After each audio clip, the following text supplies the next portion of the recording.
तो last session में हम लोग पढ़ रहे थे कि ध्रुव जी की यक्षों के साथ उनका युद्ध हो रहा था क्योंकि उनके भाई उत्तम को किसी यक्ष ने मार दिया था।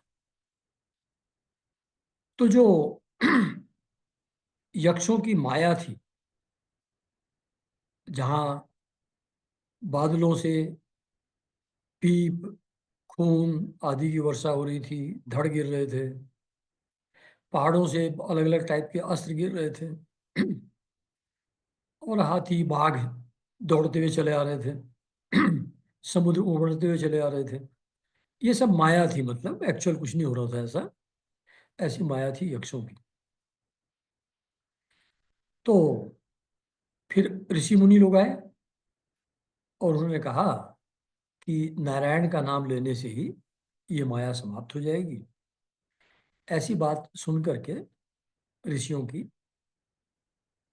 वो ध्रुव जी ने आचमन करके अपने धनुष पर नारायण अस्त्र का प्रयोग, संधान किया, नारायण अस्त्र चढ़ाया उसके ऊपर। तो उस बाण के चढ़ाते ही यक्षों के द्वारा जो रची हुई माया थी वो तुरंत उसी प्रकार नष्ट हो गई जैसे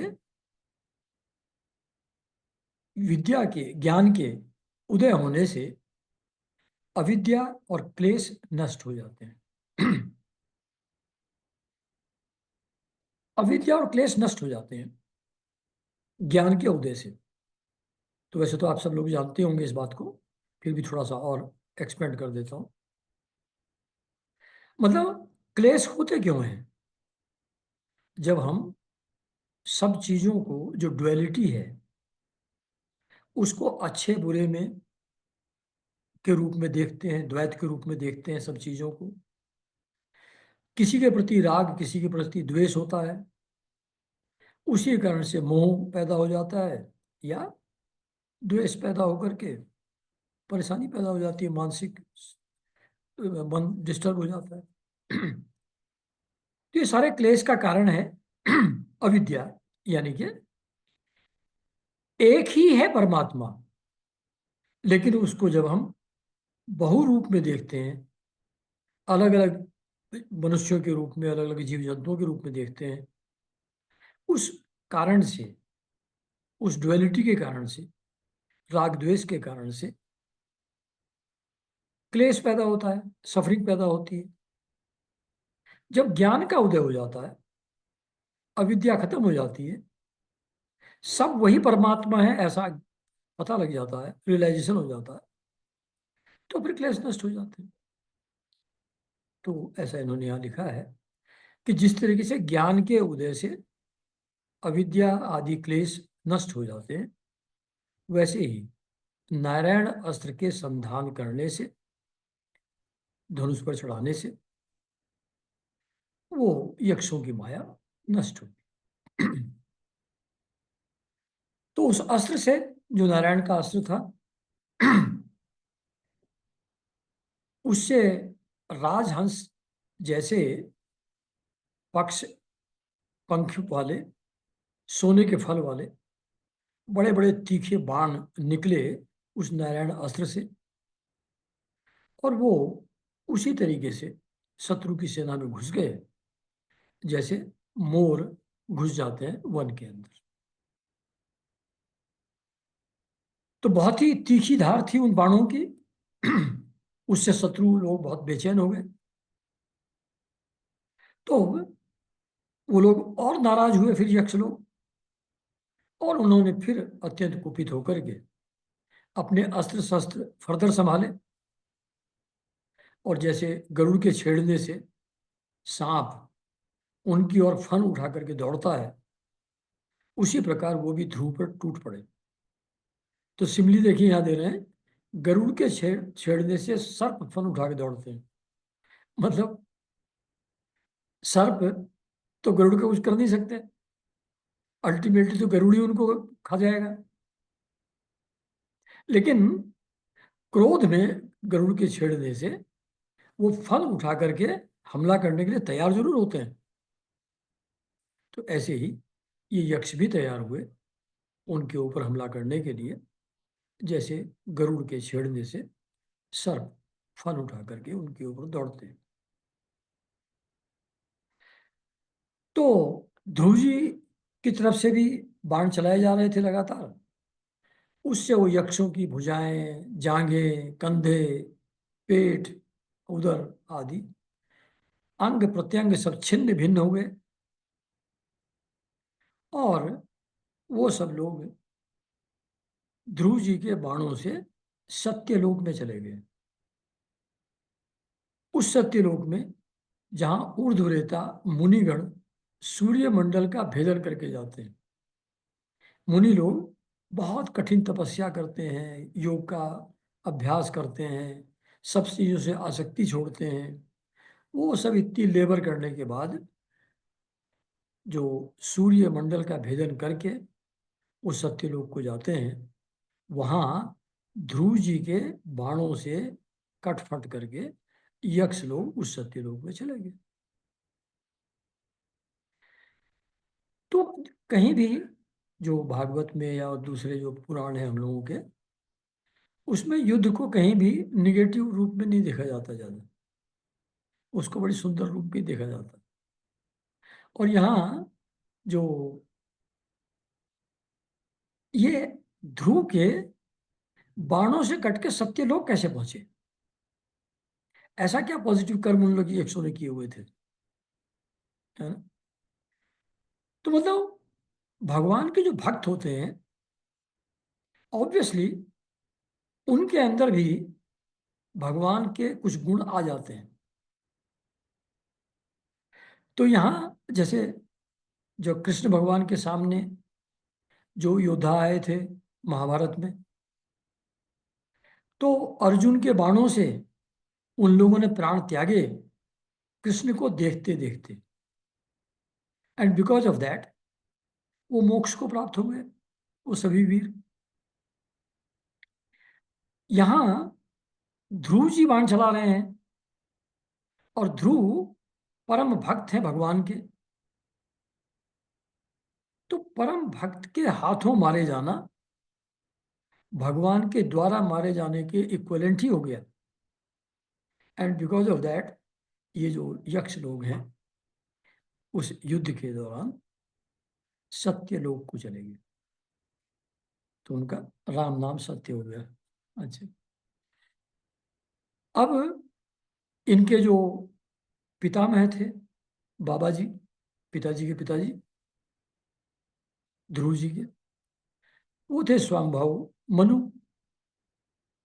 तो मनु जी ने देखा कि ये ध्रुव जो है ऐसे विचित्र रथ पर चढ़ करके और बिना मतलब कितने यक्षों को मारे चला जा रहा है। अब इन यक्षों ने क्या किया बेचारों ने, किसी एक यक्ष ने मार दिया होगा इसके भाई को, तो ये बच्चों ने थोड़ी मारा है जिनको ये मार रहा है अभी। तो ये तो निरपराध है, अननेसेसरली मार रहा है इनको। तो यक्षों के ऊपर मनु जी को बहुत दया आई और वो बहुत सारे ऋषियों को साथ लेकर अपने पौत्र ध्रुव को समझाने के लिए वहां पर आए। तो ये जो अभी मनु जी समझाएंगे ध्रुव जी को, तो ऐसा मत समझिएगा आप लोग कि ये ध्रुव जी को समझा रहे हैं मनु जी। ये ध्रुव और मनु जी के माध्यम से ये हमको समझाया जा रहा है व्यास जी के द्वारा। है ना? तो we have to take it that ये सब चीजें ये हम लोगों के लिए एप्लीकेबल है।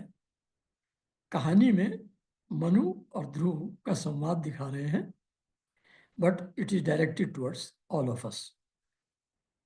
तो मनु जी ने अपने बेटे को बोला, मतलब पोते को, कि बेटा बस अब रुक जाओ, अधिक क्रोध करना ठीक नहीं है। ये क्रोध जो है ये तो नरक का द्वार है, क्योंकि क्रोध से आदमी हिंसा करेगा और हिंसा होगा तो पाप का भागी होगा। तो ये इस क्रोध के वशीभूत होकर के तुमने पता नहीं कितने निरपराध यक्षों का वध कर दिया है। और तुम जो ये निर्दोष यक्षों को मार रहे हो, इनका संहार पर उतर रहे हो, ये हमारे कुल के योग्य कर्म नहीं है। साधु पुरुष इसकी बड़ी निंदा करते हैं। सेंट्स तो हर किसी को माफ कर दिया जाए, क्षमा कर दिया जाए, उनके प्रति दया की जाए, उस तरीके का विचार होता है। और तुम ये मार रहे हो इन लोगों को। तो हमारे कुल में इस तरीके का कर्म करना उचित नहीं माना जाता। और जो सज्जन लोग हैं उसकी निंदा भी करते हैं इस तरीके के कर्म की। वो बात अलग है कि तुम्हारे भाई पर अपना अनुराग था, प्रेम था अपने भाई से, ये तो ठीक है। लेकिन ये देखो अब तुम कि उसके वध से जो तुम दुखी हुए, नाराज हुए, संतप्त हुए, तो उस एक यक्ष के अपराध के लिए तुमने प्रसंगवश कितने की हत्या कर डाली। Is it justified? Can you justify it? तो ये जड़ शरीर है, इसको आत्मा मान करके, ये जड़ शरीर गया तुम्हारे भाई का, तो वो भाई थोड़ी चला गया, आत्मा तो है ही। उस शरीर को आत्मा मान करके तुमको लगता है कि मर गया भाई। उस जड़ शरीर को आत्मा मान करके ये पशुओं की भांति प्राणियों की हिंसा करना, ये भगवत सेवी साधु जनों का मार्ग नहीं है। जो भगवान से भगवान की भक्ति करते हैं, भगवान की सेवा करते हैं, ऐसे साधु जनों का मार्ग ये नहीं है कि किसी को पेनलाइज करें, किसी को मारें। और भगवान की आराधना करना तो बहुत मुश्किल काम है, बहुत कठिन है। लेकिन तुमने तो अपने बालपन में ही, लड़कपन में ही, जो सभी जीव जंतुओं के, सभी भूतों के आश्रय स्थान है, सभी भूतों के आश्रय स्थान, भूत का मतलब घोस्ट से नहीं है, भूत का मतलब हर तरीके के प्राणी, जड़ और चेतन, सभी कुछ भूत कहते हैं। All beings, animate and inanimate, उसको कहते हैं। तो संपूर्ण भूतों के जो आश्रय स्थान है, उन श्री हरि को तुमने उनकी आराधना करके, और किस तरीके से आप तुमने उनकी आराधना की थी? सर्वभूतात्म भाव से, सर्वभूतात्म भाव से आराधना की थी। सर्वभूतात्मा भाव मतलब सभी भूतों की आत्मा प्रभु हैं, ऐसा मन में विचार करके तुमने साधना की थी। और उसके कारण से कि सभी वही प्रभु हैं, उस रूप में देख करके आराधना की थी। उस कारण से तुमको भगवान ने परम पद दिया था अपना। तो भगवान तो तुमको अपना प्रिय भक्त समझते हैं, और दूसरे भक्तजन भी तुम्हारा बहुत आदर करते हैं कि क्या कमाल है, ओनली 6 मंथ्स टाइम में भगवान को प्रसन्न कर लिया। सबके तुम पथ प्रदर्शक हो, सब तुम्हारे बताए हुए रास्ते पे चलते हैं। ये सब होने के बावजूद ऐसा निंदनीय कर्म, ऐसा निगेटिव एक्ट, ये कैसे कर दिया तुमने यार?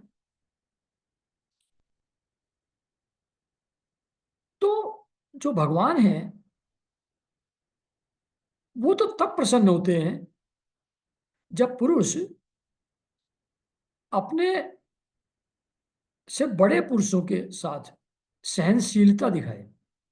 मतलब बड़े अगर कुछ गलत भी कर दें, गलत कह दें, उनका कोई एक्शन आपको हर्ट कर रहा हो, तो उसमें रिटेलिएट ना करें, उसको सहन करें। तो बड़ों के प्रति सहनशीलता, छोटों के प्रति दया, और बराबर वालों के साथ मित्रता।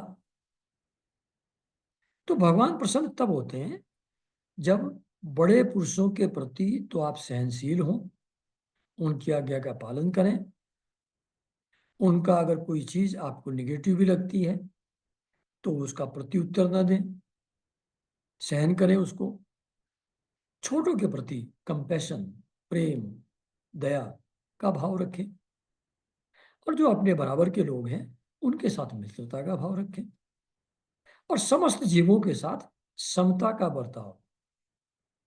मतलब कुत्ता, बिल्ली, गधा, शेर जो भी हैं, गाय, वो सब एक ही हैं, एक ही प्रभु के मैनिफेस्टेशन है। ऐसा करके समता के भाव से उनमें और अपने में कोई अंतर ना समझे, ऐसा करते हैं, तब भगवान प्रसन्न होते हैं। तो ऐसा करने से जब भगवान प्रसन्न होते हैं, तो पुरुष प्राकृतिक गुण एवं उनके कार्य रूप लिंग शरीर से छूटकर परमानंद स्वरूप ब्रह्म पद को प्राप्त कर लेता है। जब भगवान प्रसन्न होते हैं तो क्या होता है कि जो प्राकृतिक गुण है और लिंग शरीर है, उससे व्यक्ति छूट जाता है। प्राकृतिक गुण से छूट जाता है मतलब राजसिक, तामसिक और सात्विक जो गुण हैं, जिनके बंधन में पड़ करके अलग अलग टाइप के एक्शन हम लोग करते हैं, these gunas compel us to act in a particular manner, तो उनके बंधन से हम छूट जाते हैं। They no more have the capacity to force us into any kind of action. और लिंग शरीर से भी छूट जाते हैं, मतलब जो सटल बॉडी है, जो एक बॉडी से, स्थूल शरीर से दूसरे में, दूसरे से तीसरे में स्थानांतरित होती रहती है। एक से निकली, जिससे निकल गई उसकी मृत्यु मानते हैं, फिर दूसरे में जाकर प्रवेश कर जाती है, उसको जन्म मानते हैं। तो ये जो लिंग शरीर है, ये साधन है एक शरीर से दूसरा, दूसरे शरीर से तीसरे शरीर में ट्रांसफर होने का, जीव का। ये लिंग शरीर अगर भंग हो जाए, यानी कि मन, बुद्धि, चित्त, अहंकार और उसके साथ जो ज्ञानेंद्रियां हैं, अगर वो डिसबैंड हो जाए, अपने अपने सोर्स में चली जाए, इनका कॉम्बिनेशन एज ए यूनिट न रहे, जब ऐसी स्थिति होती है तो व्यक्ति परमानंद स्वरूप ब्रह्म को प्राप्त कर लेता है। जब इंडिविजुअल एंटिटी नहीं बचा, तो जो कुछ है वो सब ब्रह्म ही है, तो वो अपने परमानंद स्वरूप ब्रह्म को प्राप्त कर लेता है। और ये होगा कैसे? बड़ों के प्रति सहनशीलता, छोटों के प्रति दया, बराबर वालों के साथ मित्रता और समस्त जीवों के साथ समता का बर्ताव करने से होगा ही, है ना। तो बेटा, ये जो देह हैं, अलग अलग शरीर हैं, ये तो पंचभूतों से बनते हैं। पृथ्वी, जल, आकाश, इनके कॉम्बिनेशन जो है पांचों का, उससे स्थूल शरीर बनते हैं सारे। ये उसी पंचभूतों से स्त्री और पुरुष पैदा होते हैं। अब फिर उन्हीं के समागम से, उन्हीं के साथ आने से स्त्री पुरुष के दूसरे स्त्री पुत्र उत्पन्न होते रहते हैं। ये प्रोसेस चलता रहता है। यानी कि जो भी स्त्री पुरुष पैदा हुए और उनसे जो फर्दर स्त्री पुरुष पैदा होते जाते हैं, वो पंचभूत हैं। वो पृथ्वी, जल, आकाश, वायु, अग्नि है वो। उनको बहुत अलग से कोई सेपरेट एंटिटी समझने की आवश्यकता नहीं है। अच्छा, तो ध्रुव, इस प्रकार भगवान की माया से सत्व आदि गुणों में न्यूनाधिक भाव होने से जैसे भूतों द्वारा शरीरों की रचना होती है, वैसे ही उनकी स्थिति और प्रलय भी होते हैं। तो जो भगवान की माया है, वो सात्विक, राजसिक, तामसिक जो गुण हैं, उनके प्रोपोर्शन चेंज होने से, ज्यादा और कम होने से, जैसे जब अगर तमोगुण बहुत ज्यादा होगा तो वनस्पति के रूप में हो जाएगा जीव। थोड़ा और कम होगा तामसिक भाव, राजसिक थोड़ा ज्यादा होगा तो पशु के रूप में हो जाएगा। राजसिक, तामसिक थोड़ा और कम हो जाएंगे, राजसिक थोड़ा बढ़ जाएगा, तामसिक कम हो जाएगा, सात्विक थोड़ा सा आ जाएगा, वो कॉम्बिनेशन हो जाएगा तो आदमी बन जाएगा। तो ये सत्व आदि गुणों की, अब जो, ये तो मैं समझा के बता रहा हूं, लिखा यहाँ है, ये है, इस प्रकार भगवान की माया से सत्व आदि गुणों में न्यूनाधिक भाव होने से जैसे भूतों द्वारा शरीरों की रचना होती है, तो डिफरेंट काइंड ऑफ जीव, गुणों का कॉम्बिनेशन चेंज होने से माया के द्वारा सत्वादि गुणों की, पंचभूतों से के द्वारा बनाए जाते हैं। मतलब अलग अलग सत्व राजसिक तामसिक गुण का जो कॉम्बिनेशन है, प्रपोर्शंस हैं, उसके आधार पर सेम पंचभूतों से अलग अलग टाइप के जीव माया के द्वारा रचित किए जाते हैं।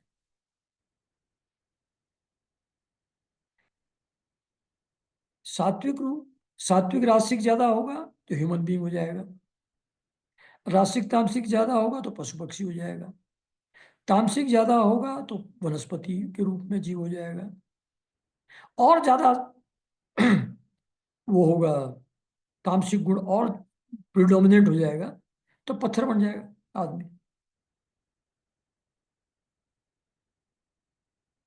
तो ये वही पंचभूत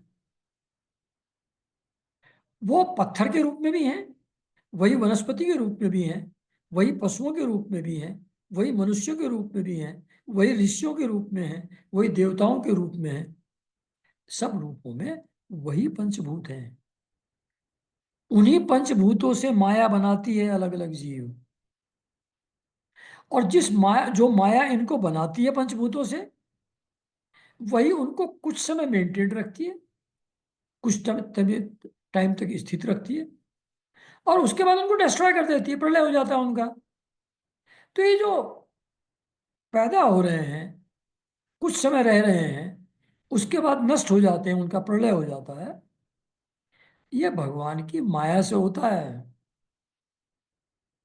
तो ऐसा मत समझ कि उसने मार दिया तुमको, तुमने उसको मार दिया, ऐसा नहीं होता है। ये भगवान की माया से अपने आप अलग अलग एक्शन होकर के ये प्रलय होता रहता है। तो पुरुष श्रेष्ठ, निर्गुण परमात्मा तो इनमें केवल निमित्त मात्र है। मतलब फॉर एवरी इवेंट भगवान कॉन्शियस डिसीजन लेकर के नहीं करते हैं, वो तो निमित्त मात्र हैं। उनकी जो माया है वही ये सब करती रहती है। उसके आश्रय से कार्य कारणात्मक जगत उसी प्रकार भ्रमता रहता है, जैसे चुंबक के आश्रय से लोहा। जैसे चुंबक किसी को खींचता थोड़ी है, लेकिन चुंबक के आसपास आ जाएगा तो खींच जाएगा लोहा। चुंबक एक्ट नहीं करता, उसकी प्रेजेंस में चीजें हो जाती हैं। जैसे गुरु लोगों के पास जाते हैं लोग, तो बहुत बार हम लोगों के जीवन में कुछ चमत्कार हो जाते हैं। किसी को कोई हेल्थ प्रॉब्लम ठीक हो गई, किसी के फाइनेंशियल प्रॉब्लम ठीक हो गई, किसी का रिलेशनशिप्स ठीक हो गई। वो गुरु करते नहीं है वैसा, उनकी प्रेजेंस में अपने आप हो जाता है। गुरु निमित्त मात्र है, वो करते नहीं है। भगवान इसी तरीके से ये क्रिएशन और डिस्ट्रक्शन करते नहीं है, उनकी प्रेजेंस मात्र से, वो सिर्फ निमित्त है, बहाना है, वो अपने आप हो जाता है। जैसे चुंबक के आश्रय से लोहा इधर उधर मूवमेंट करता है। काल शक्ति के द्वारा क्रमशः सत्व आदि गुणों में क्षोभ होने से लीलामय भगवान की शक्ति भी सृष्टि आदि के रूप में विभक्त हो जाती है। अतः भगवान अकर्ता होकर भी जगत की रचना करते हैं। तो सत्वादि गुणों में जब काल की प्रेरणा से डिस्टरबेंस पैदा होता है, तो जो लीलामय भगवान है, उनकी जो माया शक्ति है, वो सृष्टि के रूप में परिणित हो जाती है, विभक्त हो जाती है। म्यूटेट हो जाती है। तो भगवान एक्चुअली रचना नहीं कर रहे हैं जगत की, वो अकर्ता हैं, लेकिन वो हो जाती है रचना। और वो संहार करने वाले न होकर के भी वो हर आदमी के लिए, हर पशु पक्षी के लिए, जीव के लिए अलग अलग से उनको मारने का संकल्प नहीं करते हैं। वो संहार करने के लिए एक्शन नहीं लेते हैं वन टू वन बेसिस पर, लेकिन उनकी प्रेजेंस में संहार भी होता है। तो वो अकर्ता होकर के भी रचना करते हैं, संहार करने वाले न होकर भी इनका संहार करते हैं। सचमुच ये जो अनंत प्रभु हैं, अंतहीन है, उनकी लीला सर्वथा अचिंतनीय है। यानी कि चिंतन करके, लॉजिक के द्वारा अगर आप उसको समझने की कोशिश करेंगे तो कुछ समझ नहीं आएगा। वो चिंतन का विषय नहीं है। ये आश्चर्य है, ये रहस्य है। भगवान की लीला कैसे सृजन करती है, कैसे रखती है, कैसे संहार कर देती है, ये लॉजिकली समझने की चीज नहीं है। ये अचिंतनीय है, चिंतन के बियॉन्ड है। ऐसा ध्रुव जी को बता रहे हैं उनके पितामह। तो ये ध्रुव, ये जो काल स्वरूप अव्यय परमात्मा है, अव्यय, जिनका व्यय नहीं होता, जो कम नहीं होते, खर्च नहीं होते, कम नहीं हो जाते सृष्टि करने से। तो ये जो काल स्वरूप अव्यय परमात्मा है, ये स्वयं अंत रहित होकर है, स्वयं अंत रहित है, इनफाइनाइट है। There is no end to him. वो अंत ही रहित है, लेकिन जगत का अंत कर देते हैं। वो अनादि हैं, यानी कि उनकी शुरुआत कहीं से नहीं होती। वो एटर्नल है, एवर एग्जिस्टिंग है, वो अनादि हैं, लेकिन फिर भी पूरी सृष्टि के आदि कर्ता वही हैं। वही एक जीव से दूसरे जीव को उत्पन्न कराते हैं, उससे संसार की सृष्टि करते हैं, और मृत्यु के द्वारा मारने वाले को भी मरवाकर उसका भी संहार कर देते हैं। मतलब यमराज जी भी मर जाते हैं जब प्रलय होती है। तो जो सबको मारने वाले थे यमराज जी, उसमें यमराज जी भी मर जाते हैं। तो कहते हैं कि ये जो परमात्मा है, ये अंत रहित होते हुए भी अंत करने वाले हैं हर चीज का। ये अनादि होकर के सबके आदि करता है। यही एक जीव से दूसरे जीव को उत्पन्न करा करके उसकी सृष्टि करते हैं, और मृत्यु के द्वारा मारने वाले को भी मरवाकर उसका संहार कर देते, सब समाप्त कर देते। एक जगह सीताराम दास बाबा सुधाधारम बोलते हैं, या उसमें मानसायन में, कि ये जो बाढ़ आदि उत्पात हैं, ये जो डिस्ट्रक्शन हो रहा है वर्ल्ड में, वो ग्लेशियर पिघलते चले जा रहे हैं, वनस्पतियां कम होती चली जा रही हैं, ये लोक क्षय के कारण से नहीं है। ये पब्लिक डिग्रेडेशन, पब्लिक के एक्सप्लॉयटेशन से नहीं है। ये मेरी ही लीला है। जैसे मैं अनेक हूंगा, सृष्टि करूंगा, वैसे ही मैं संहार करूंगा, डिस्ट्रक्शन करूंगा। ये मेरी ही लीला है, ये पब्लिक डिग्रेडेशन के कारण से नहीं है। तो अपने आप को इतनी इंपॉर्टेंस मत दो कि ये पब्लिक के करने से बड़ा नुकसान हुआ चला जा रहा है। ये भगवान की लीला है, उसके हिसाब से हो रहा है। तो ये जो काल भगवान है, मतलब काल भगवान क्यों बारे बार बार बात कर रहे हैं? चेंज, जन्म, वृद्धि, फिर क्षय, फिर समाप्ति, हर चीज का समय के अनुसार होता है।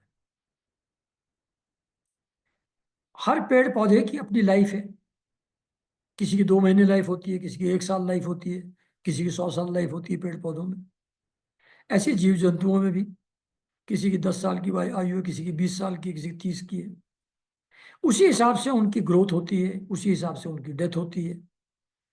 तो ये जो काल भगवान है, या time which brings about change in every being, ये सभी संपूर्ण सृष्टि में, सभी जीवों में समान रूप से प्रविष्ट है। ये काल भगवान ओत प्रोत है हर चीज में, और ये हर चीज में कंटिन्यूअस चेंज लाता जाता है।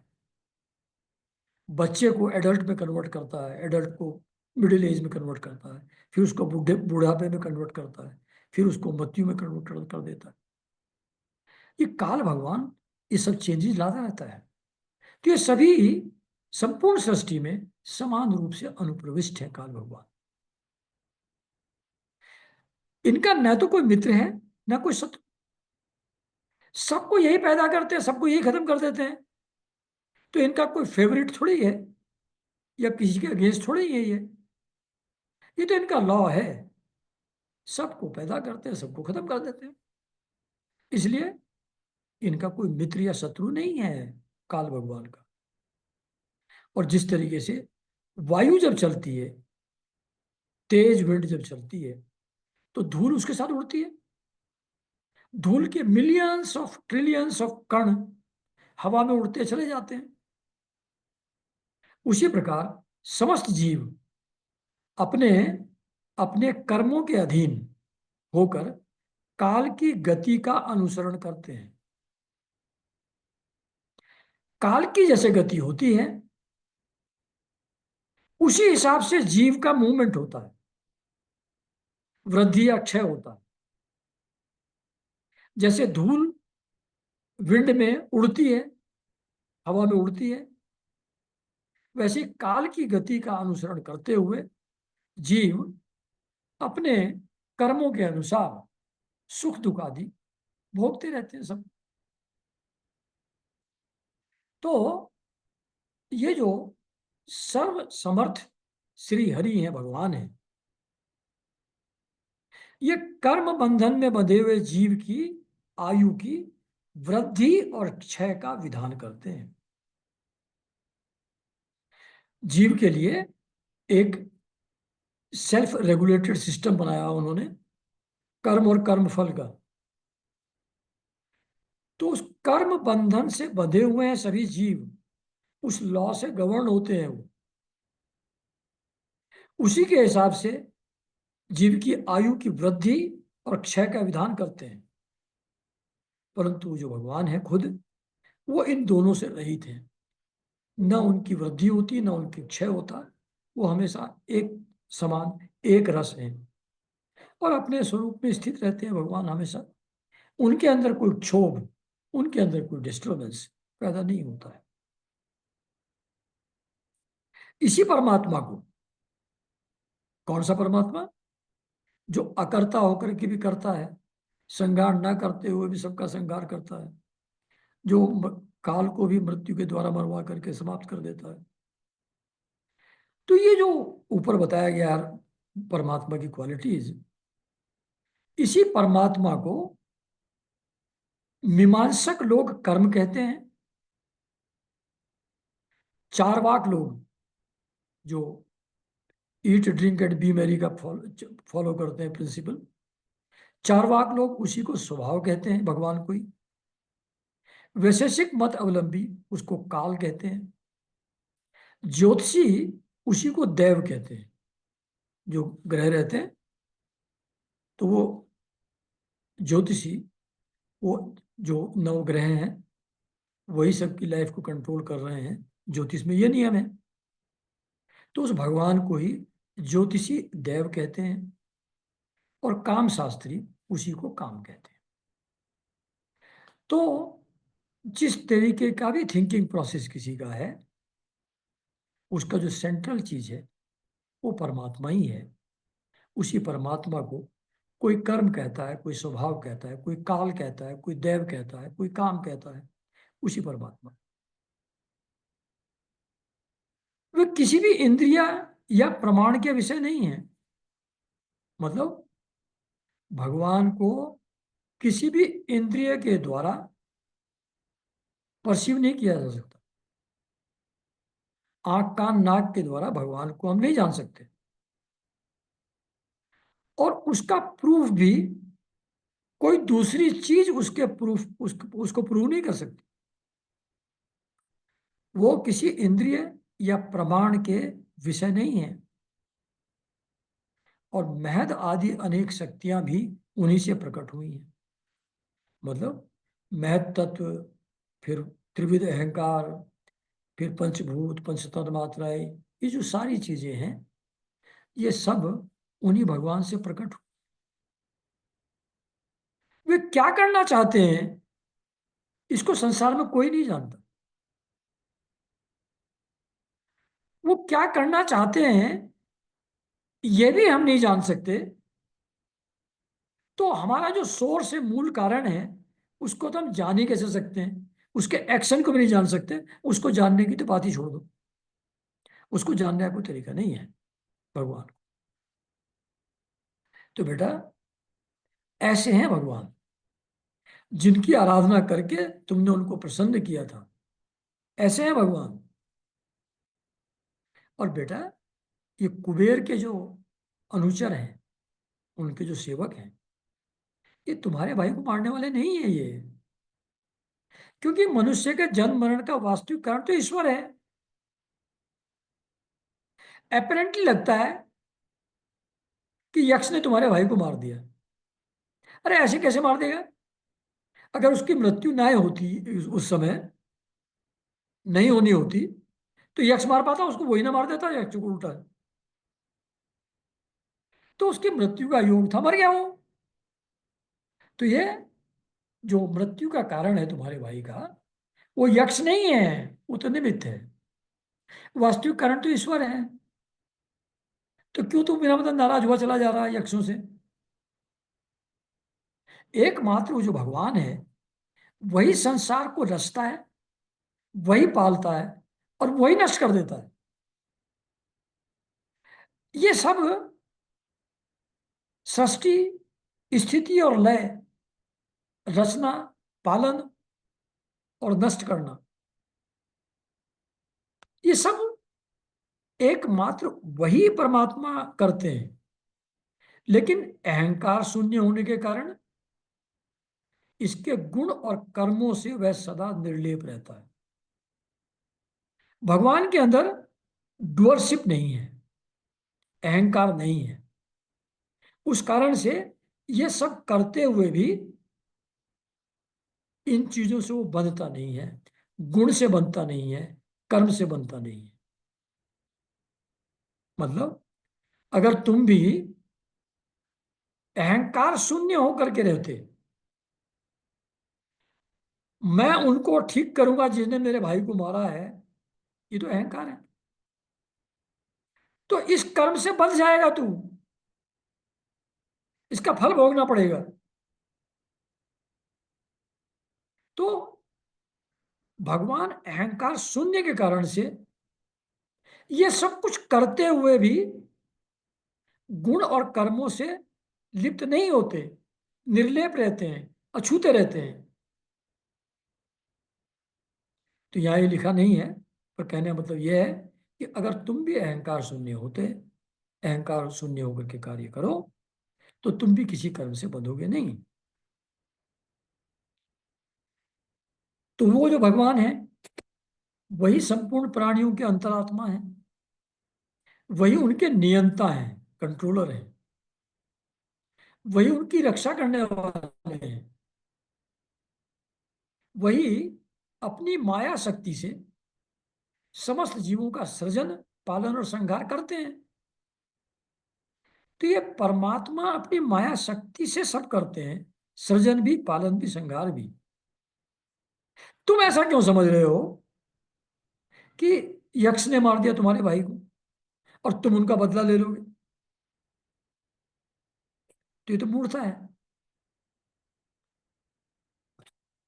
जिस प्रकार नाक में नकेल पड़े हुए बैल अपने मालिक का बोझा ढोते रहते हैं, उसी प्रकार जगत की रचना करने वाले ब्रह्मा जी भी नाम रूप डोरी से बंधे हुए उन्हीं की आज्ञा का पालन करते।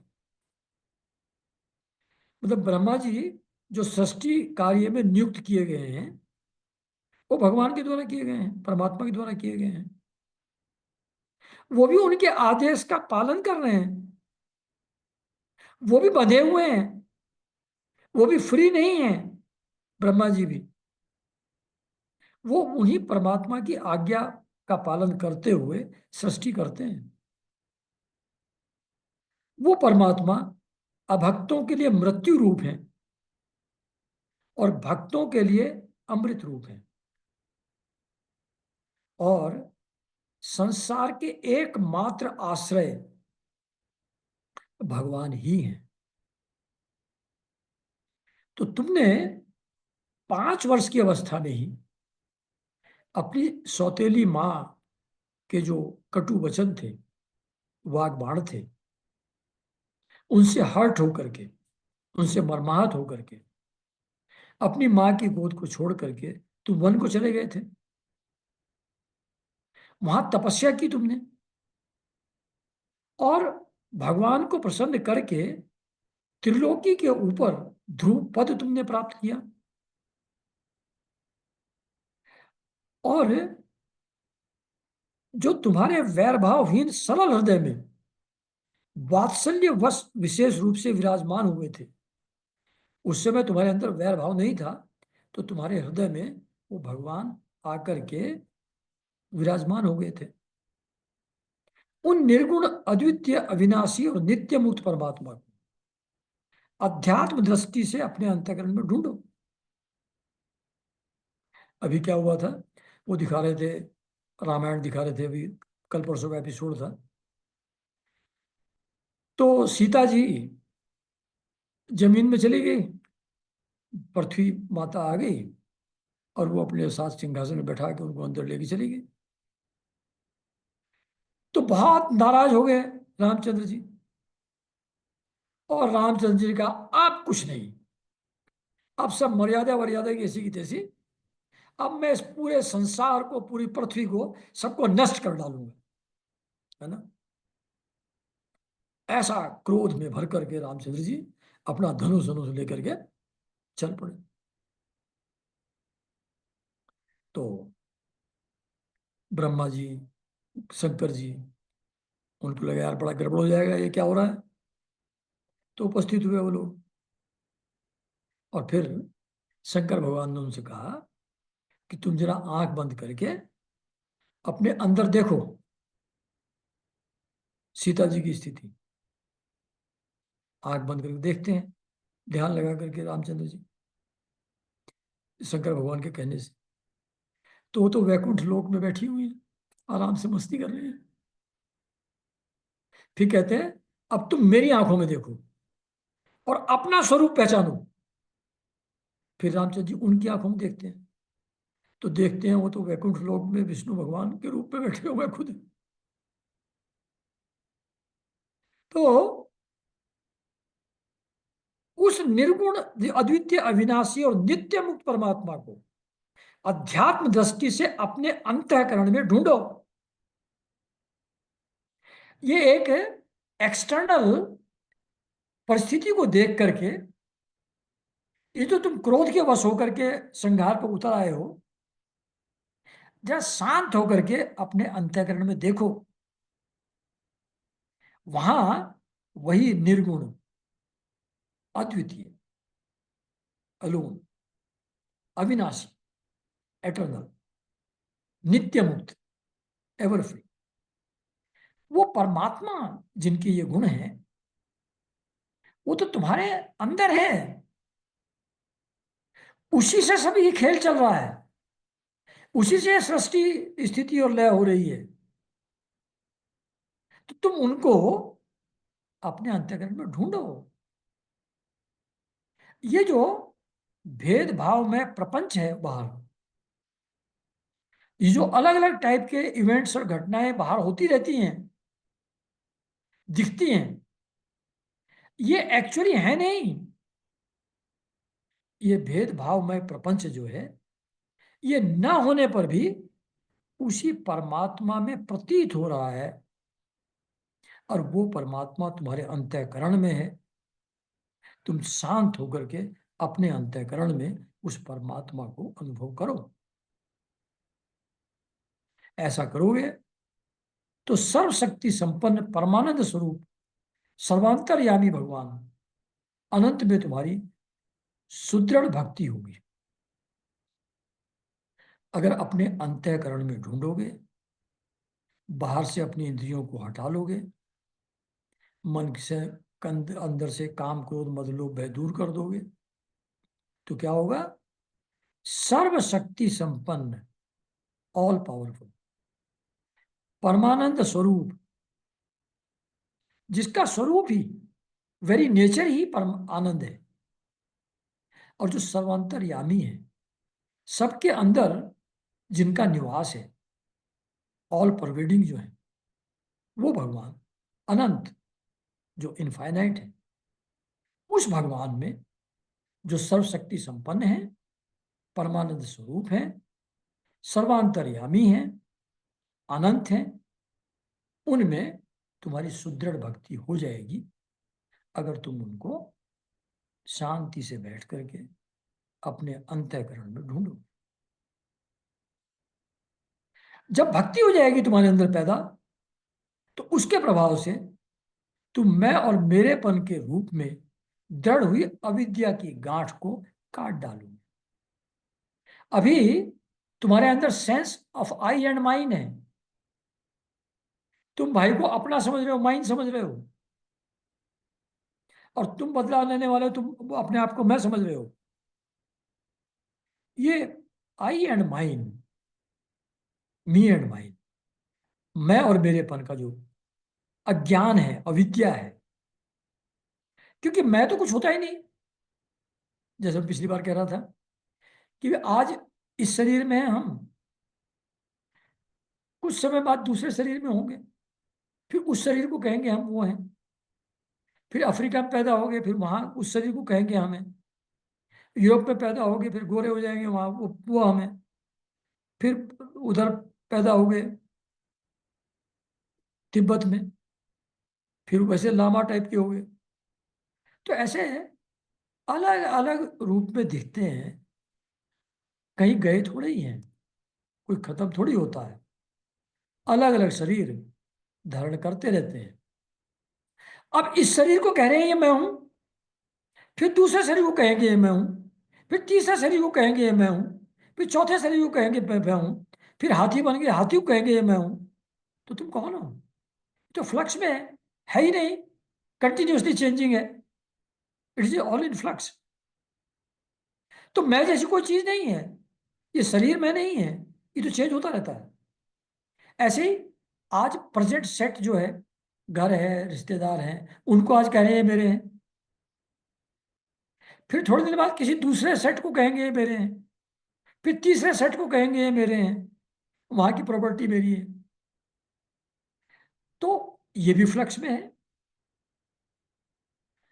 न ये शरीर रहता है, न शरीर से संबंधित चीजें रहती हैं। आज एक शरीर को कहते हैं मैं हूं, उससे रिलेटेड चीजों को कहते हैं मेरी है, फिर दूसरे शरीर को कहते हैं मैं हूं, फिर उससे रिलेटेड चीज को कहते हैं मेरी है, फिर तीसरे शरीर को कहते हैं ये मैं हूं, फिर उससे रिलेटेड चीज कहते हैं मेरी है, and this process goes on and on. तो कौन सा मेरा है, कौन मैं हूं? कोई सा भी नहीं है। ये अविद्या है, ये अज्ञान है, जो इस शरीर को हम कहते हैं ये मैं हूं, और ये जो उससे कनेक्टेड चीजें हैं उनको कहते हैं मेरी है। ये अज्ञान है। तो ये जो अविद्या रूपी गांठ है, इसको तुम भगवान की भक्ति से काट पाओगे। और भगवान की भक्ति कैसे मिलेगी?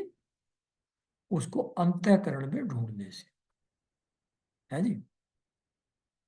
तो राजन, जिस प्रकार औषधि से रोग शांत किया जाता है, वैसे तुमको मैंने ये उपदेश दिया है। मनु कह रहे हैं अपने पौत्र को, उस पर विचार करके अपने क्रोध को शांत करो। समझो इस बात को। भगवान की माया है, उन्हीं की माया शक्ति से संहार भी होता है। इस चीज को अच्छी तरह समझो, इस पर विचार करके अपना क्रोध शांत करो। Nobody is responsible for death of your brother. वो तो उनकी वायु थी, कर्मों के अनुसार जब उनको जाना था वो चले गए।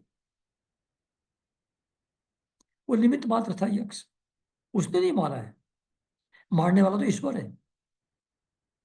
तो अपने क्रोध को शांत करो, क्योंकि क्रोध जो है कल्याण मार्ग का बड़ा ही विरोधी है। क्योंकि क्रोध में होगा आदमी तो अपने अंतःकरण में ढूंढेगा कैसे? वहां तो सिर्फ शांत अवस्था में होगा तभी जा पाएगा। तो ये कल्याण मार्ग का बड़ा विरोधी है। भगवान तुम्हारा मंगल करें। जो मैंने तुमको बताया वो तुम अच्छी तरह समझो, उस पर विचार करो और उससे अपना क्रोध शांत करो। क्योंकि जब क्रोध होता है आदमी को, तो उसके, जब क्रोध के वशीभूत कोई हो जाता है तो सभी लोगों को उससे बहुत डर लगता है जो आसपास में होते हैं। जैसे दुर्वासा जी कहीं आ जाए तो पहले ही लोगों के पसीने छूट जाते हैं, है? तो क्रोध के वशीभूत जो व्यक्ति है उससे सबको बड़ा भय होता है। और जो बुद्धिमान पुरुष ऐसा चाहता हो कि ना तो मुझसे किसी को भय हो और ना मैं किसी से भयभीत हूं, अगर ऐसा चाहते हो कि ना तो मुझसे किसी को भय हो और ना मैं किसी से भयभीत हूं, ये तभी संभव है जब आप क्रोध न करें, जब आप क्रोध के वश में न हो, तभी हो सकता है। तो तुमने जो है समझ करके कि ये मेरे भाई को मारने वाले हैं, इतने यक्षों का संहार कर दिया। इससे तुमने भगवान शंकर के जो सखा हैं, यक्षों की जो राजा है कुबेर जी, कुबेर जी का तुमने बहुत बड़ा अपराध किया है। उनके अनुचरों को, इतने सारों जो निरपराध थे, उनको तुमने मार डाला। इसलिए बेटा, जब तक महापुरुषों का तेज हमारे कुल को आक्रांत नहीं कर लेता, वो कुबेर जी तो महापुरुष हैं, भगवान शिव के सखा हैं। अगर वो अगर नाराज हो जाए तो उनके तेज से तो हमारा कुल समाप्त हो जाएगा, आक्रांत हो जाएगा। तो ये इससे पहले कि हमारा कुल नष्ट हो जाए कुबेर जी के तेज से, तो इसके पहले ही तुम विनम्र भाषण और विनय के द्वारा शीघ्र ही उन्हें प्रसन्न कर लो। उनसे क्षमा मांगो, नतमस्तक हो, साष्टांग प्रणाम करो। तो विनम्र भाषण और विनय के द्वारा शीघ्र ही उन्हें प्रसन्न कर लो। तो इस प्रकार स्वयंभू मनु जो थे, वो अपने पौत्र को, ध्रुव को, उन्होंने दीक्षा दी, शिक्षा दी। तब ध्रुव जी को बात समझ में आई, उन्होंने अपने पितामह को प्रणाम किया और फिर मनु जी वो महर्षियों को साथ लेकर के आए थे, उनको साथ लेकर के अपने लोक को वापस चले गए।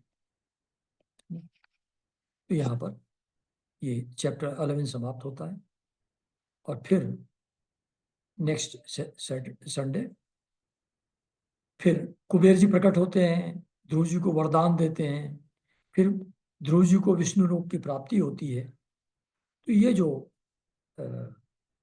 नरेशन है, ये अगले से संडे हम लोग पढ़ेंगे। ध्रुव जी को कुबेर का वरदान और विष्णु लोक की प्राप्ति, है ना। तो यहाँ आज का सेशन समाप्त करते हैं, अगले संडे फिर मिलेंगे। नमस्कार।